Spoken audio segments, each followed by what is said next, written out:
The Northeast is facing serious climate change.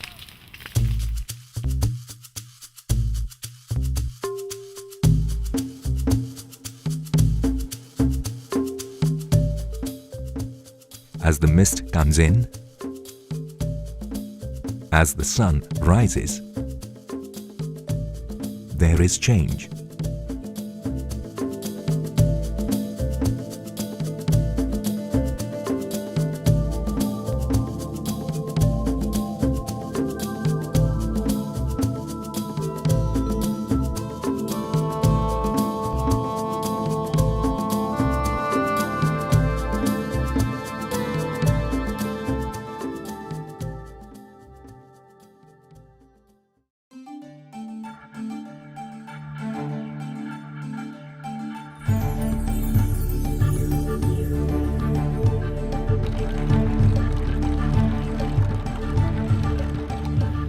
हामी पूजा गर्छौं यहाँ धारामा चाहिँ के दिनको दिन माघे संक्रान्तिको दिन गर्छौं हामी हैन माघे संक्रान्ति चाहिँ किन पूजा गर्छौं धारा भने नाक नगेनी र महादेव देवतालाई चाहिँ हामी धाराको लागि चाहिँ एकदम हामीलाई कन्टिन्यू होस् धाराको पानी खान पाओस्।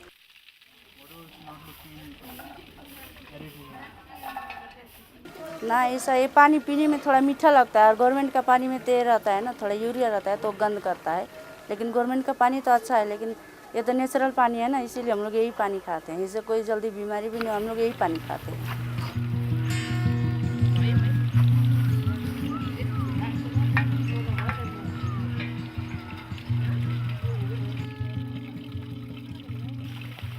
For mountain people, the rainwater is actually Devi for them.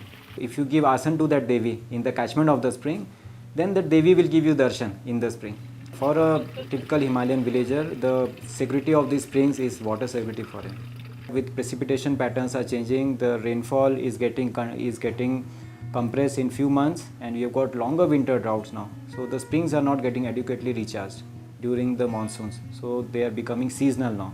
And when the spring starts becoming seasonal, the women have to go down the village to a place where there is still some water in the spring and manually carry that water uphill to their houses. So it really changes the role of the woman in the house, and it prevents her from taking up many livelihood activities. It creates this drudgery in her life.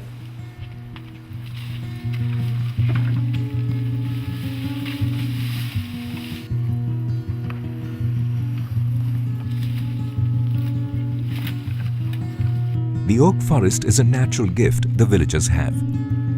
It helps maintain the natural reservoirs. With its deep roots and dense canopy, it ensures that the precipitation slowly drips to the ground and aids the recharge of the groundwater, which in turn aids the villagers in the dry seasons through the perennial streams.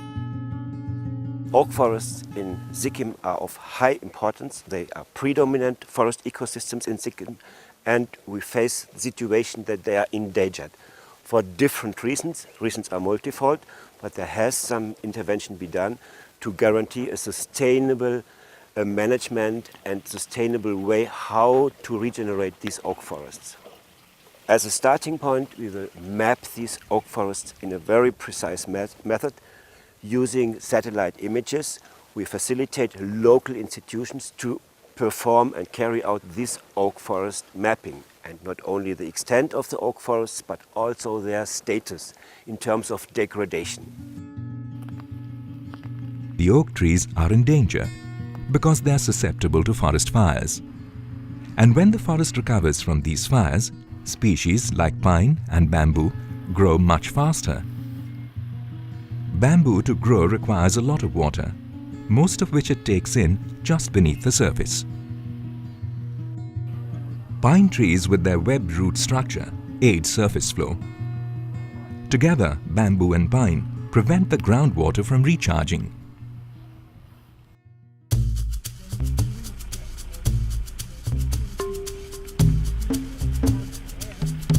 In Meghalaya, sericulture is extensively practiced by women of different villages.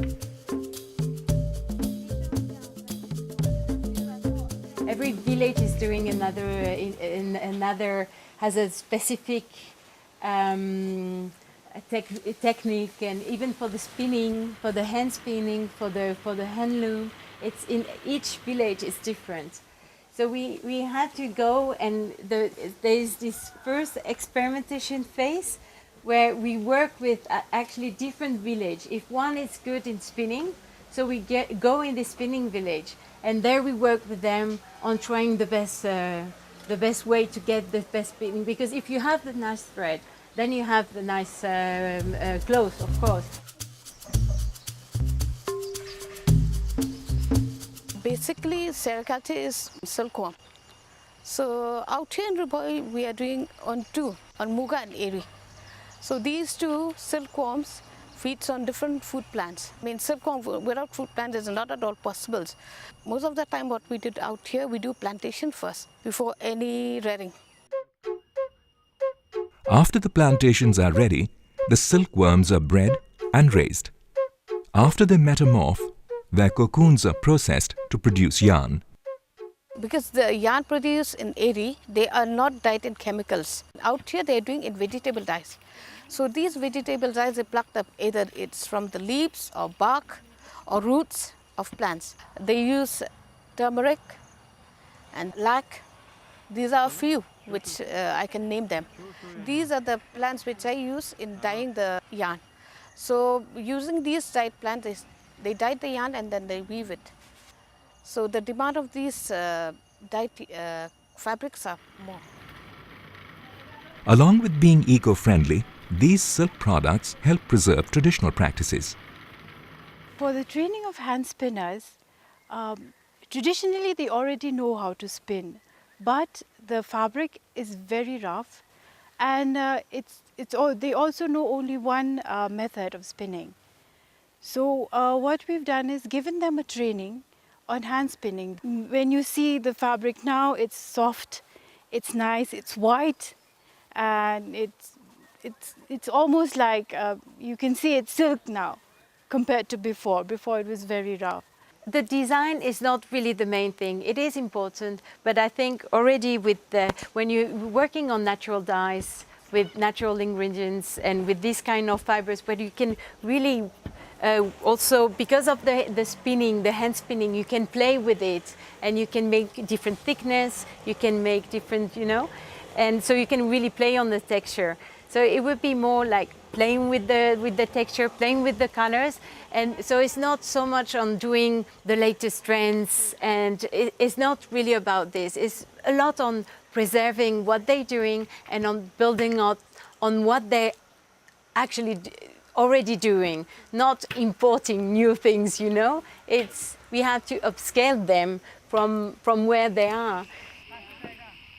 Due to climate change in the last 4 to 5 years, the increase in temperature is affecting the Muga silkworms in a negative way, causing its silk productivity to reduce by 11.5%. We have to maintain 6 broods, that means 6 generations of Muga in a year, right? And we cannot rear the Muga in the same farm. We have to ship from place to place. And that is very difficult for us to maintain all the generations in the same place. And due to this high temperature and destruction of forest, now the numbers of wild Muga is dwindling. That means the number is very less. And if we keep on cutting the trees, felling the trees, then the time will come that Muga will become extinct. Apart from preserving the silkworms, GIZ is also taking measures to preserve the local water bodies. Umiam Lake for people of Meghalaya, particularly Shillong, is a very, very critical infrastructure because it not only provides hydel power to us, it is also a source of drinking water supply, it is a tourist spot and so forth. So therefore, we are in the process of taking very, very concerted kind of measures to make sure that this water body not only remains as it is, but also sees improvement in terms of water quality and then sustainability, then conservation and so forth. This is where GIZ with their own partner institutions have taken up a project which is for ensuring effective management of this lake. The models which are being used in this particular process are of macro level importance to us, because once we succeed doing this in this water body, we are going to replicate it elsewhere in the state.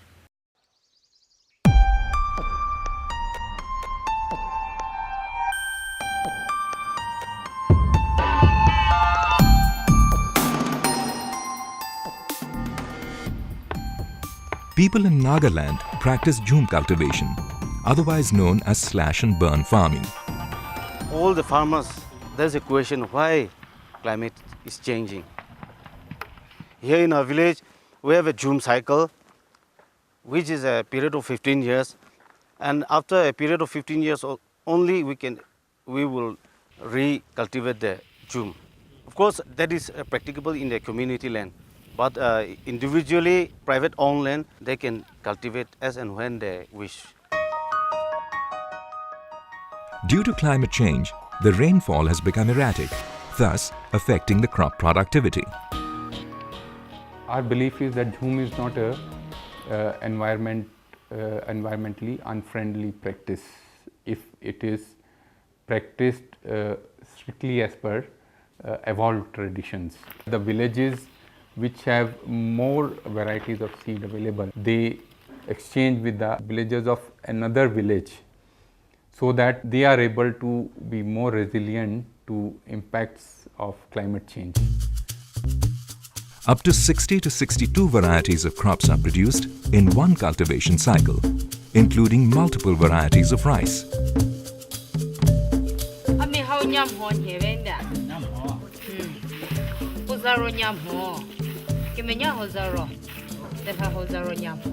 Poti rodida jesuja, tiedza tinye mo jedo tinye sa ke kritora.